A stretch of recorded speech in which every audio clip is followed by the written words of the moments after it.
And I thought it was an interesting thing to write about in 2014, how the people that I know and the people that I'm around and the people that I talk with, not just people in LA or New York, but the people that I know, there's a moving away from that. There's a what if, well, why do I have to confine myself to those societal rules? I had organized religion, blasted at me as a child, in this case Judaism, but there's parts of it I like, but it didn't land for me. It didn't stick. But now I'm 38 years old. I long for some spirituality. So what is my spirituality, and how do I find that outside of the world of organized religion? And so it's about people in their 30s in 2014 going, wait, why am I obeying all these rules that don't work for me anymore? Why aren't there some new rules, and why is it not okay to have new ways of doing things? What if we went directly to the fans and said, look, we have a story we're pretty sure you're going to like.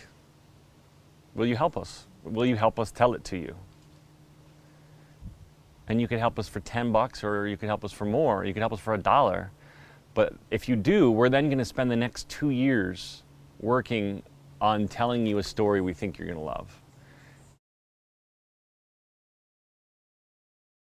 I saw Kate in Almost Famous, and of course I was taken by how beautiful she was, and then I saw her performance and I was just blown away. I said to myself, this is another one of those rarities.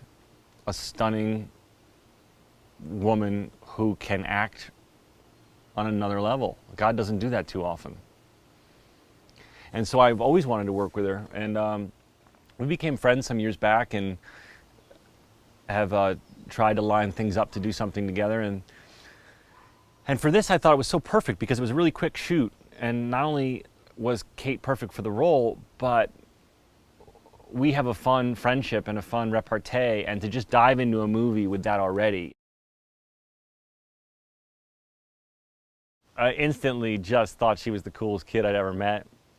Not even a kid, she feels like a friend at this point. She's just precocious and super smart, and so going into the movie with a person that I had had such a great relationship with, when a big part of the movie was a father-daughter relation, when a big part of the movie was a father-daughter relationship, was great. It was diving in and with someone familiar. I saw Looper and I called the casting director, A.V. Kaufman, and I said, that's the kid. And she said, great, we'll bring him in, we'll bring in some. No, I said, no, you don't need to bring anybody else in, that's the kid. We didn't read another boy. I just thought, I was so blown away by his performance. And then I met him and fell in love with him. Mandy Patinkin is a true hero of mine. Princess Bride is one of my favorite movies of all time. I also grew up loving musical theater, and most people, I imagine, who don't love musical theater or follow theater wouldn't know this, but Mandy Patinkin is a major, major legendary star in the world of American musical theater. And he has a voice that is just unbelievable and a rare gift. And now, of course, as a cherry on top, Homeland, which I think is the best show on television. Yeah, I've just been a lifelong fan of his.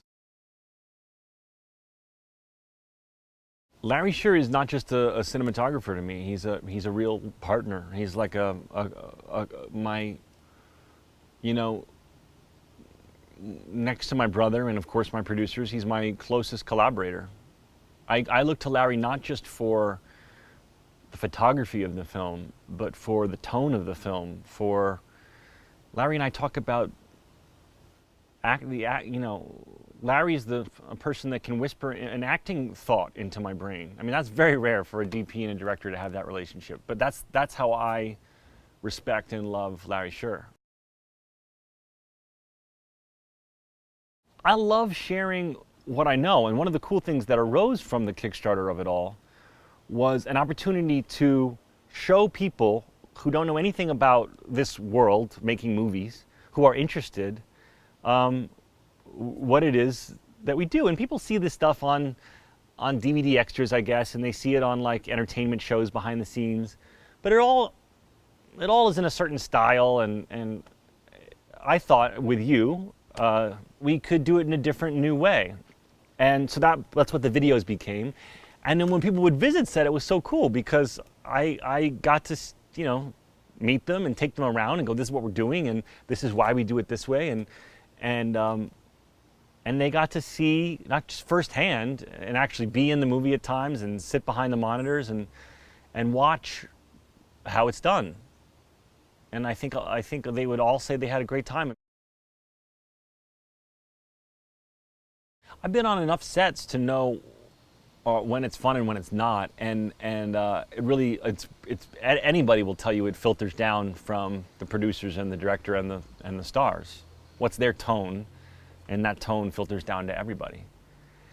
And so when you're lucky enough to be the boss, when you're lucky enough to be the one setting the tone, I go out of my way to have it be fun and inclusive, because it's hard. It should be fun. We're so lucky. We're blessed to be able to do something we all love.